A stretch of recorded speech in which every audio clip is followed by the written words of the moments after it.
Hello, everyone. My name is Lashona. Recently, I noticed that my mustache began to grow. For a teenage girl, this is terrible, and I could not take it calmly. Because of this, I started to get into trouble.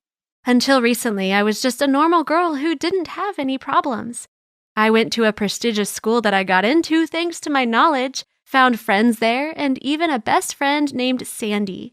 However, at one point, everything turned upside down. One day I woke up and saw a small mustache in my mirror. This shocked me very much, and I told my mother about it. We immediately went to the hospital where I was informed that I had a hormone imbalance. It was because of this that a mustache began to grow on my face. The doctor prescribed medication and said that the therapy would take a long time. I was very upset. I wanted to get rid of the terrible mustache so badly. But my mother forbade me to shave it or pluck it as it would make it grow even faster. However, I was so disgusted by this mustache that I couldn't stand it, and I plucked it out that very night, ignoring my mother's instructions. Over the next few days, everything was fine until the mustache began to appear on my face again. It became darker and thicker. Moreover, it grew in much faster. I regretted not listening to my mother the first time. If before it was barely noticeable, now everyone could see it. I understood that at school I would be immediately laughed at and decided to switch to distance learning, but my mother was against it. She said that such a teaching format would not give me the amount of knowledge that is given at a real school. Also, my mother said that now study and not appearance should be my priority. I did not agree with her, so I decided to take extreme measures. In the morning, I left the house, and I did not go to school, but to my small hut which I had built a few months ago. I dressed so that no one would recognize me and see the terrible mustache on my face. I thought that I would not get caught for hooky due to my good academic performance in the past, but I was wrong again. After a while, the principal called my mother, and he was predisposed very negatively. The principal told her about my long absence and said that the elite school would not tolerate such behavior from students. As you might have guessed, I was expelled. My mom immediately felt bad because of the pressure that had risen, and she lay in bed all day. She didn't talk to me for a week, and then she told me I was going to go to another school. At the same time, she added that she would monitor my attendance. I tried to persuade her to transfer me to distance learning again, but my mother was absolutely against it. In the end, I had to go to a new school, although I strongly did not want to. The only hope was for a medical mask that I could wear while pretending to have a cold. Fortunately, the first day of school went better than I imagined. My classmates were very friendly. They talked to me a lot and learned about my hobbies. In a few days, I had a new friend, Lori, who brought me fruit to school so that I could recover faster. Everything was fine, but I couldn't hide my terrible secret forever. One day, the entire class had a routine medical checkup. I didn't want to go at all, but I had no other choice. I stood at the end of the line so that no one but the school doctor would notice my mustache. When the doctor saw my mustache, I hoped that he would allow me to continue wearing the mask. However, he said that since I was perfectly healthy, I would have to get rid of it. He also assured me that my classmates would not laugh at me since I had already made friends with so many people. Then I believed the doctor's words and I left the office determined. When I approached my classmates, they were shocked to see the thick mustache under my nose. Everyone thought it was just a joke. Then Lori tugged at my mustache to try to peel it off. As you already understand, the mustache remained in place and Lori screamed in horror.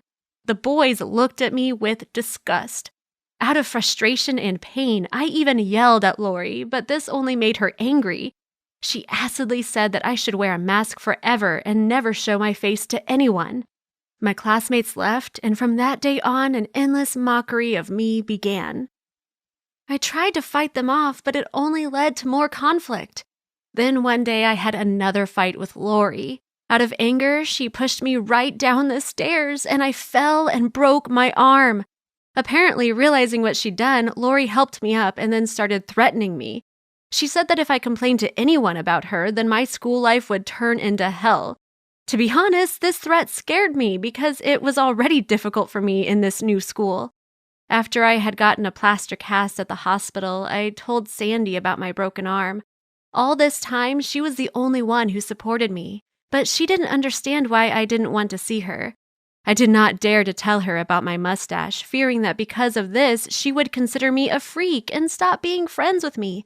I came up with new excuses, but in the end, Sandy stopped believing me. She said she wouldn't talk to me unless I told her the whole truth.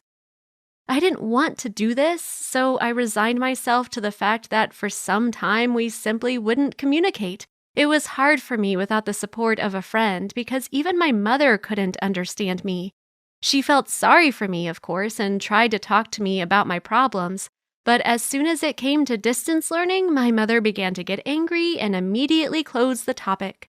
I did not want to go to school at all because there I had another serious problem. Because of my complexes and the war with my classmates, my academic performance suffered. If earlier I had only good grades, now I got low marks for everything.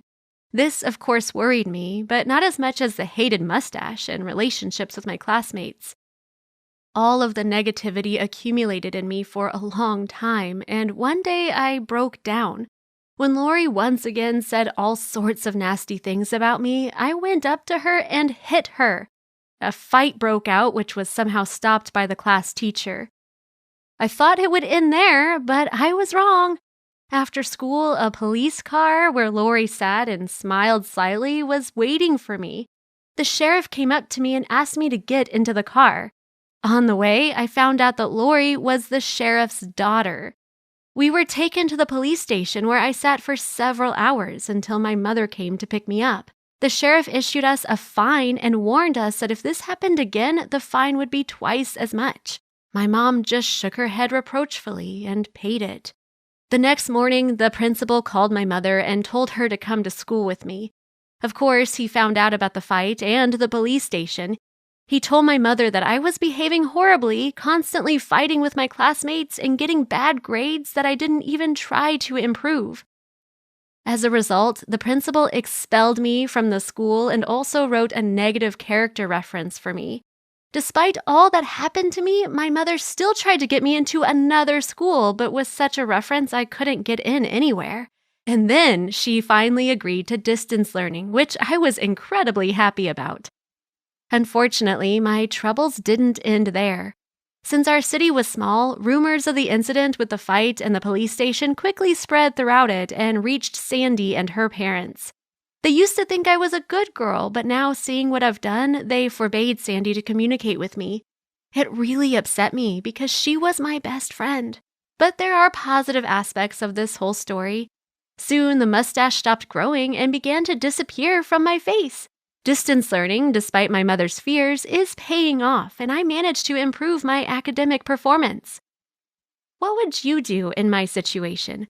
Write your answers in the comments. Click on the thumbs up button under the video and share it with your friends.